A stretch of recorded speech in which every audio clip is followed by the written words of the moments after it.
Okay, before you can realise how DNA replication works, we're just going to deal with these terms 5', 3', and antiparallel. So, what do we know about nucleotides, which is what our DNA is made up of? We know that it's made of a sugar, deoxyribose, attached to a base. And we know that it's a pentose sugar, so we know it's got 5 carbons, 1, 2, 3, 4, 5. And the 5th carbon has our phosphate group attached to it.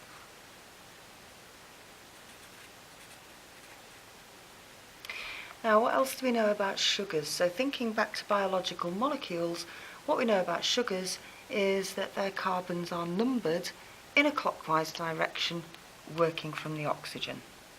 So we have carbon 1, carbon 2, carbon 3, carbon 4 and carbon 5.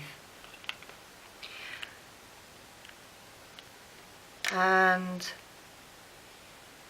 effectively,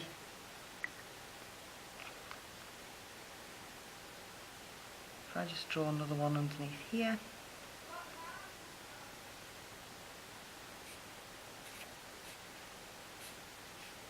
I could draw them the same size, that would be handy, wouldn't it? If we had another one under here,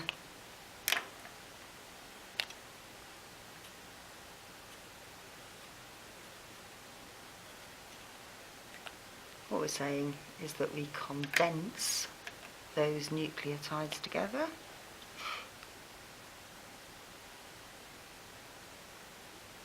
And we're joining up the carbon 3 to the phosphate.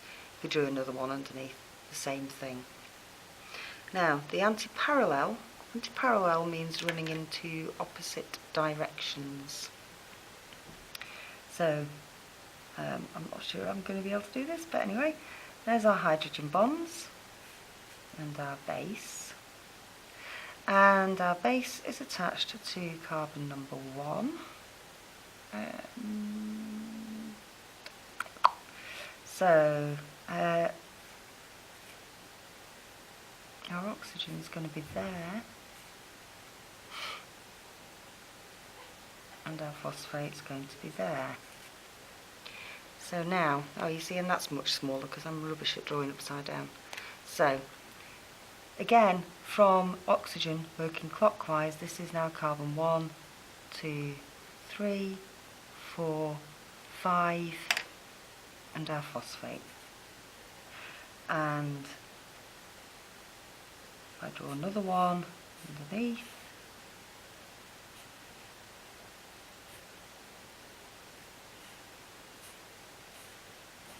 that's a bit better.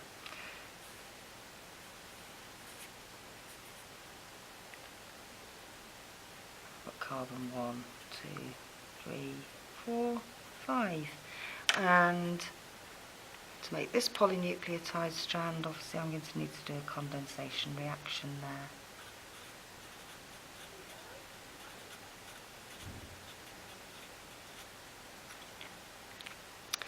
So now you can see that this strand is kind of running upwards, and this strand is kind of running downwards. So we've got they're parallel, but this one's going one way and this one's going the other way. So that kind of nature there is called antiparallel.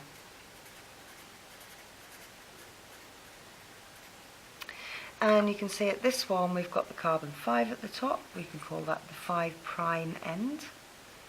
And at this one we've got the carbon 3 end.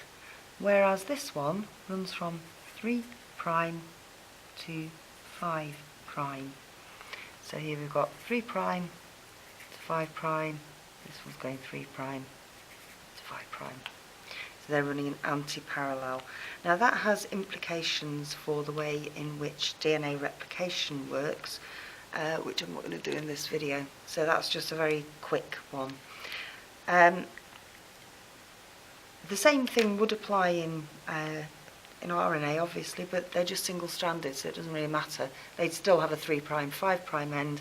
It's just it's not very significant for the way in which it functions, whereas here it really has an impact on how DNA replication happens.